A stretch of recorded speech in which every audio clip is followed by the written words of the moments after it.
Good afternoon, Masters. Welcome back dito sa Easy Airsofts. Next unit natin today kay Sir Adonis Gallardo. Luntok of Daet, Camarines Norte. Shoutout sa mga Masters natin dyan sa Camarines Norte. Okay? And kanyang unit, mga Master, ito yung Lancer Tactical LT 19T G2 ME. Yung ME, pag may ME, mga Master, full metal yung unit. Okay, di ba? Usually, mga Lancer Tactical natin ay mga yung Gen 3 at saka yung Gen 2, mga polymer.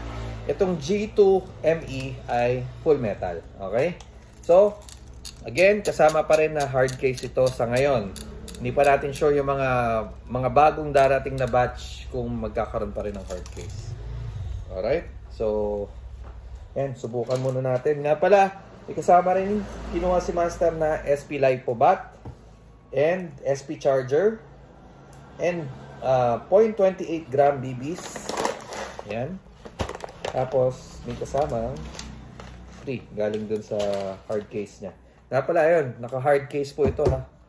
Yung mga Lancer natin na itong batch ng 2024, naka-hard case pa yan. Pero yung 2025 na darating, we are not yet sure. Okay, so subukan na natin to, mga Master. Meron na po yung BBs. So, dikamot din po yung magazine nito, mga bossing. Dikamot. So, let's fire. Patay pa pala ang aking chrono. Sorry. Hulog ng aming wala na kaming firing. 383.2. One more time.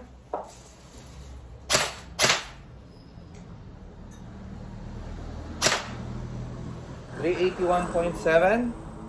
So, nasa 380 FPS. Grabe, very snappy yung trigger. So, diba? Full auto. High speed din, diba?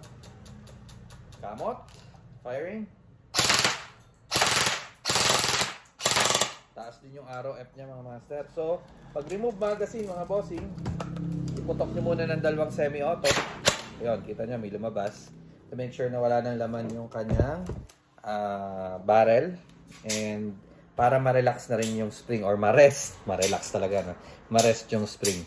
So, yan. Thank you once again kay Sir Adonis of Daet, Camarines Norte. So, mga Masters, wag nyong kalimutang mag-follow, mag-like dito sa aming page kung saan naman ito pinapanood.